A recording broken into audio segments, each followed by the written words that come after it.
Hello everyone. Hindi की class को start करते हैं। सभी एग्जाम के लिए इम्पोर्टेंट है। तो इस क्लास में हम क्या देखने वाले हैं? इस क्लास में हम वाक्य शुद्धि और वाक्य के भेद देखेंगे। तो स्टार्ट करते हैं क्लास को। यहाँ पर आप देख सकते हैं शुद्ध अशुद्ध वाक्य, वाक्य के भेद या प्रकार। तो पहले हम वाक्य के भेद और प्रकार देखेंगे। स्टार्ट करते हैं। वाक्य के भेद या प्रकार। पहले वाक्य होता क्या है ये देखेंगे। तो सार्थक शब्दों का व्यवस्थित समूह जिनसे अपेक्षित अर्थ प्रकट हो वाक्य कहलाता है।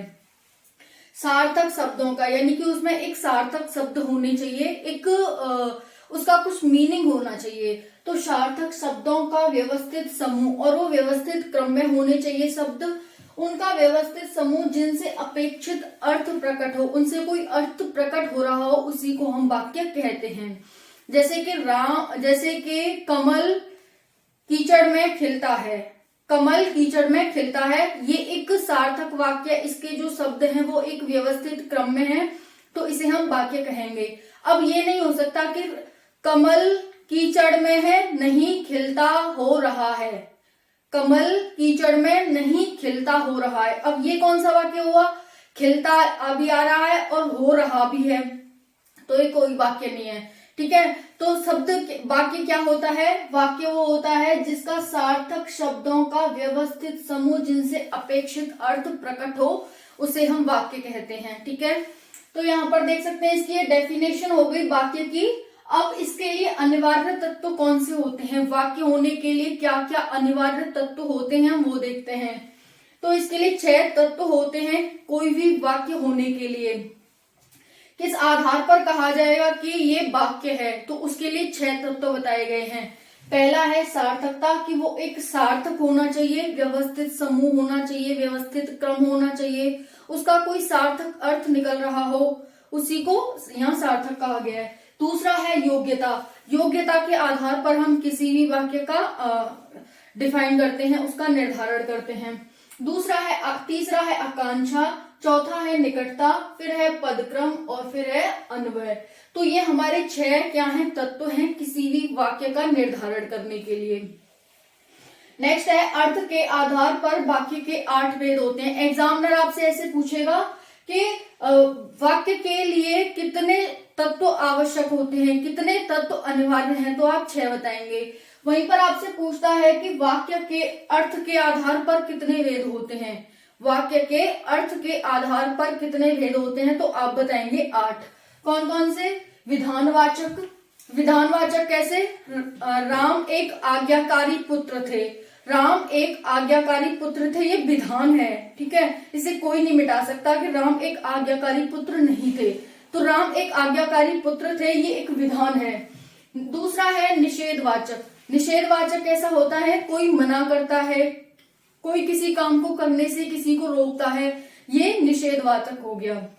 जैसे तुम वहां मत जाना, ये एक निषेधवाचक वाक्य है। फिर हो जाएगा आज्ञावाचक।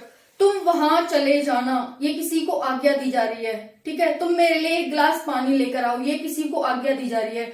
तो तीसरा होता है आज्ञावाचक वाक्य। फिर होता है प्रश्नवाचक। क्या तुम आज आ रहे हो? ये एक प्रश्नवाचक वाक्य है।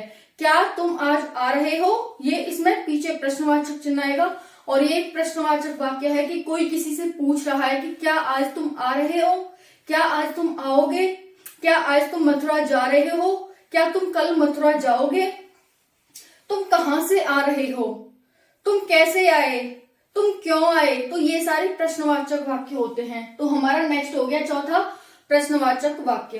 फिर है इच्छावाचक। मेरी इच्छा है कि तुम जल्दी से एक सरकारी नौकरी प्राप्त कर लो। मेरी इच्छा है कि तुम जल्दी से एक सरकारी नौकरी पालो। तो ये क्या है? इच्छावाचक, यानी कि मैंने अपनी इच्छा प्रकट की। तो ये नेक्स्ट हमारा इच्छावाचक वाक्य हो जाएंगे जिसमें इच्छा प्रकट की जाती है। मेरी इच्छा है कि मैं आज मथुरा जाऊं। मेरी इच्छा है कि मैं आज लंदन जाऊं, कल जाऊं, परसों जाऊं, इस तरह से। तो ये इच्छा है हमारी। तो इच्छा के आधार पर वाक्य को हम इच्छावाचक वाक्य कहते हैं। नेक्स्ट है संदेहवाचक। आज कमल आ सकता है, आज कमल आ सकता है। तो ये मेरा क्या है? संदेह है कि आज आ सकता है, आज बारिश हो सकती है, तो ये क्या है, संदेह है। शायद आज सूरज ना निकले क्योंकि बहुत ठंड है, तो ये मेरा संदेह है कि आज नहीं निकल सकता है सूरज, तो ये संदेहवाचक वाक्य होते हैं। नेक्स्ट है विस्मयवाचक। कोई विस्मय में पड़ जाना एकदम कि मैं तो ओ, मतलब कोई आया, सडन आ गया तो ओ तुम आ गए, है ना, ओ तुम सो रहे हो अभी तक, अरे तुम आ गए, इस तरह से। तो विस्मय में पड़ जाना एकदम, हमें उसकी हमें बिल्कुल भी चाह नहीं थी कि ये काम हो सकता है और वो काम हो जाए, तो हम उसको क्या कहते हैं, विस्मयवाचक या विस्मयवाचक वाक्य। नेक्स्ट है संकेतवाचक। संकेतवाचक क्या होते हैं, जैसे संदेह की हमने क्या कहा था कि शायद आज बारिश हो सकती है, ये हमें संदेह था। अब मैंने क्या कहा, आज बारिश हो सकती है क्योंकि आज बादल हो रहे हैं, तो ये हमारा संदेह है। हमने किसी के पीछे कोई कारण बताया कि आज बारिश हो सकती है क्योंकि आज बादल हो रहे हैं, ठीक है। तो जिसके पीछे हम कोई कारण बताते हैं उसको हम संदेह कहते हैं, संकेत कहते हैं। तो संदेह क्या हो गया और संकेत क्या हो गया, दोनों अलग अलग हैं, ठीक है। तो बारिश क्यों हो सकती है, क्योंकि बादल हो रहे हैं। और संदेह क्या है कि आज बारिश हो सकती है, ये हमारा संदेह है ना। तो इस तरह से हम इनको 8 प्रकार के हमारे अर्थ के आधार पर 8 प्रकार के वाक्य होते हैं। फिर है इसके 2 अंग होते हैं, वाक्य के 2 अंग होते हैं, एक उद्देश्य और दूसरा विधेय, एक उद्देश्य और दूसरा विधेय। नेक्स्ट है, जैसे उद्देश्य क्या होता है, कमल, पूजा, आरती, तो ये उद्देश्य हो गए कि कौन किस बात को डिफाइन करना चाह रहा है। कमल आज खेलेगा, कमल आज खेलेगा, तो कमल के बारे में कमल उद्देश्य हो जाएगा और बाकी सेंटेंस विधेय हो जाएगा।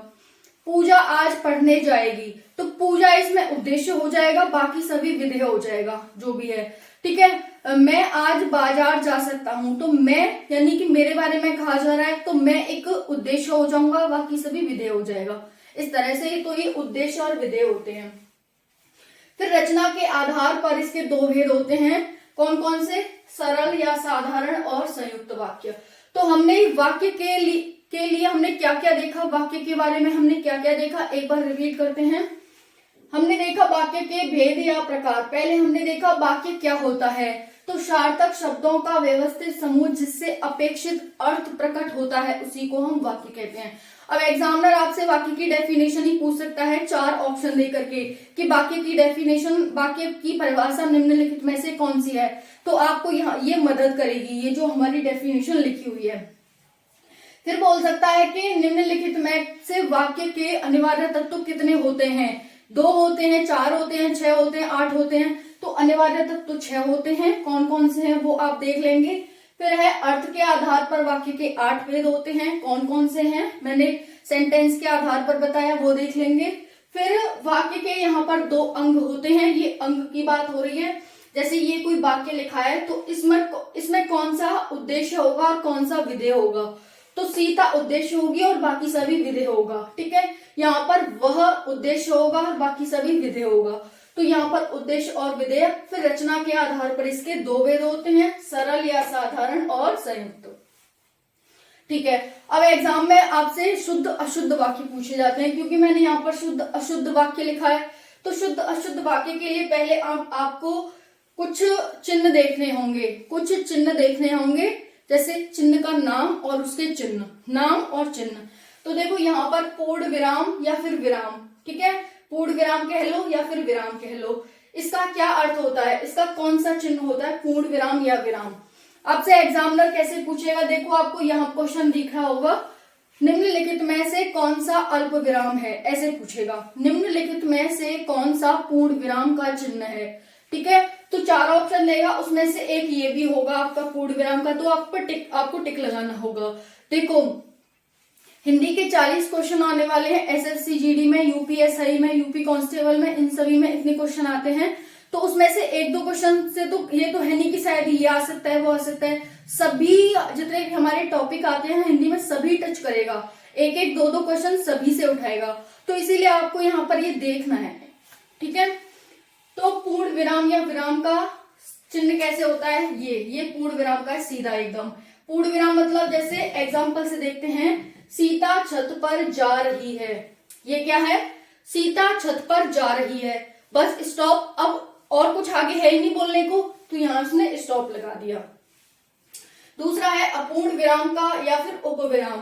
अपूर्ण या फिर उपविराम का कैसा चिन्ह होता है, तो ये दो बिंदी होती हैं, ये दो ऐसे और ऐसे, किसकी, अपूर्ण या फिर अल्प विराम की। ध्यान रखना है आपको, आपसे सेंटेंस के माध्यम से भी पूछ सकता है कि कहां पर अल्प विराम का चिन्ह लगेगा।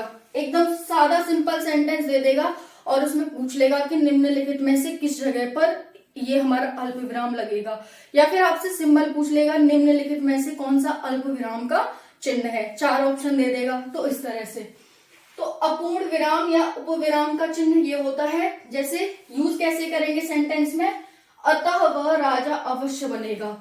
किसी ने कोई बात कही तो वो कह रहा है कि उसमें बहुत सारी खूबियां हैं, अतः वह राजा अवश्य बनेगा। तो यहाँ पर अतः आ गया, ये क्या हो गया हमारा अपूर्ण विराम, कि यहाँ तक का जो हमारा सेंटेंस था वो अपूर्ण था, लेकिन अतः ने लगा करके सेंटेंस को पूरा कर दिया। तो यहाँ तक कोई भी सेंटेंस होता वो अधूरा होता, तो अतः वह राजा बनेगा। अब अतः वह राजा बनेगा, आगे कुछ नहीं दिया हमें, तो कैसे बनेगा राजा हमें नहीं पता, तो ये क्या है, एक अपूर्ण विराम है, अपूर्ण विराम चिन्ह है यहाँ पर।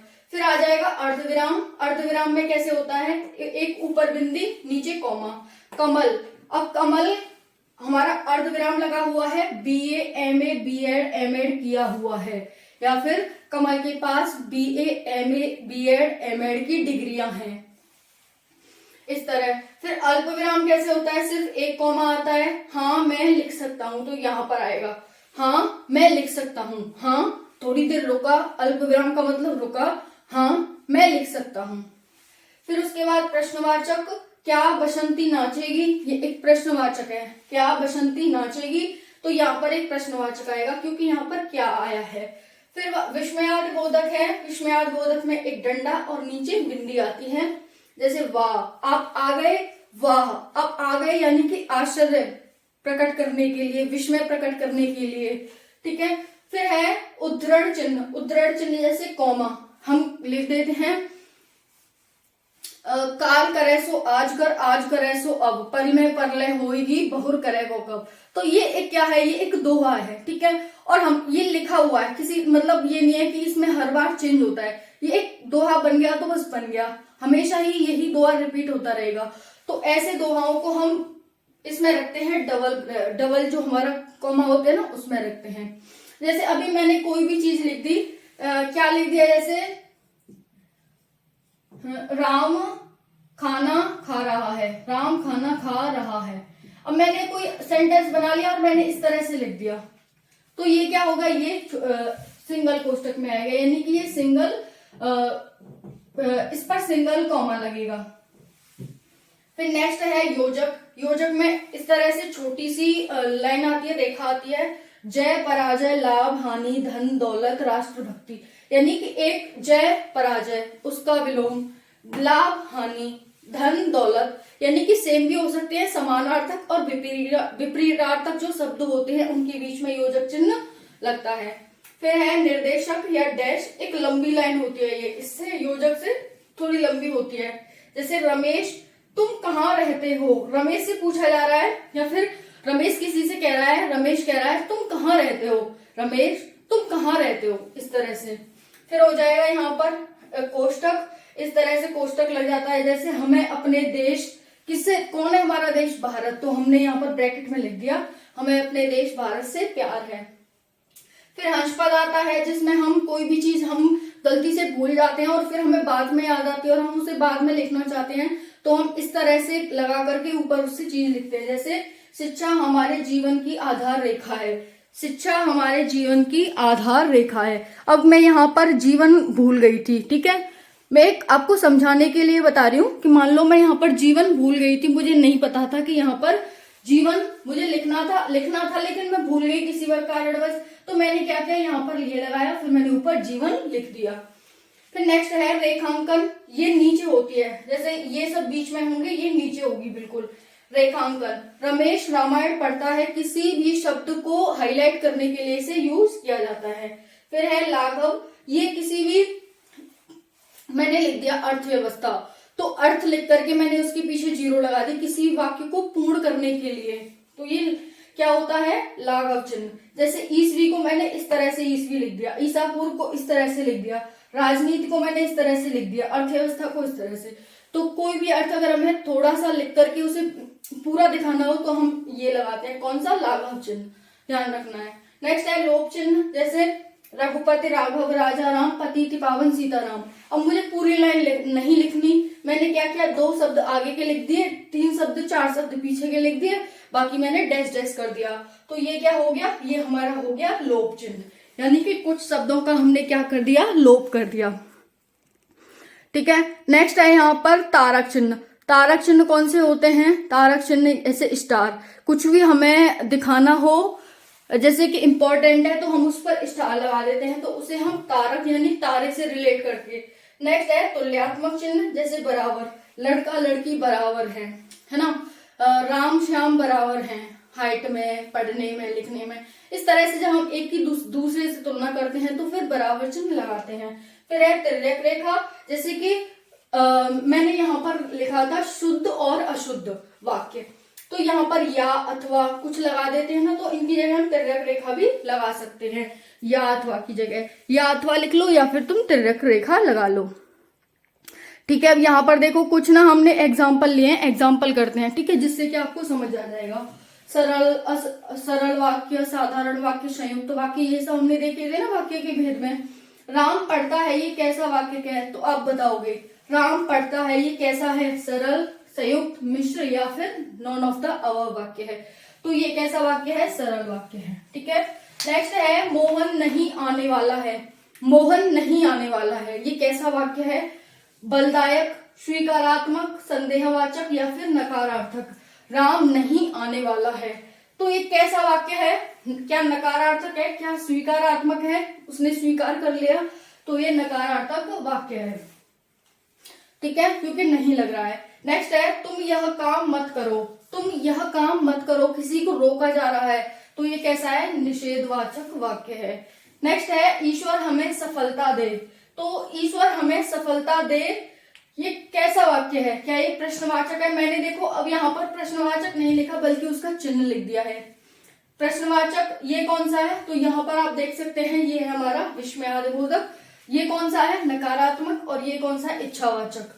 ठीक है, इसमें मैंने कौन सा सिंबल यूज किया है बता सकते हैं, इच्छा लिख करके वाचक नहीं लिखा है, तो यहाँ पर देख सकते हैं ये हमारा लाघव चिन्ह है। ठीक है, तो यहाँ पर क्या आएगा, ईश्वर हमें सफलता दे, कैसा है ये, ईश्वर हमें सफलता दे, ये इच्छावाचक हमारा वाक्य है। हम इच्छा है हमारी कि ईश्वर हमें सफलता दे। कौन सा अल्प विराम है, मैंने बताया था पूर्ण विराम, अर्ध विराम, अल्प विराम। तो यहाँ पर देख सकते हैं कौन सा अल्प विराम है, इस तरह से सिंबल होता है, तो ये हमारा कौन सा हो जाएगा, अल्प विराम। कौन सा अल्प विराम है, तो यहाँ पर है नहीं बल्कि यहाँ पर लिख लो। ठीक है, ये अल्प विराम हो गया हमारा, थोड़ी देर रुके। जैसे राम मोहन के साथ आएगा, राम मोहन के साथ आएगा। ठीक है, कमल गीता के साथ पढ़ाई कर रहा है, कमल गीता के साथ पढ़ाई कर रहा है, इस तरह से। और यहाँ फिर देख सकते हैं हाँ मैं लिख सकता हूँ, हाँ रुके थोड़ी देर, अल्प विराम लगाया, मैं लिख सकता हूँ। तो वैसे यहाँ पर कौन सा अल्प विराम है, तो ये हो जाएगा हमारा सी।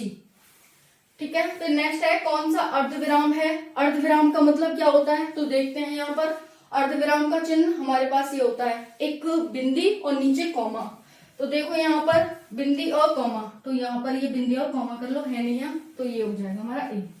ठीक है, तो इस तरह से ये वाक्य के भेद थे। अब हम कल शुद्ध और अशुद्ध देखेंगे, शुद्ध वाक्य कैसे होते हैं और अशुद्ध वाक्य कैसे होते हैं, कैसे पहचाने कि कौन सा वाक्य शुद्ध है और कौन सा वाक्य अशुद्ध है। तो मोस्ट इंपॉर्टेंट कल की क्लास होगी, ये भी क्लास इंपॉर्टेंट है। तो मिलते हैं नेक्स्ट क्लास में। जय हिंद, जय भारत।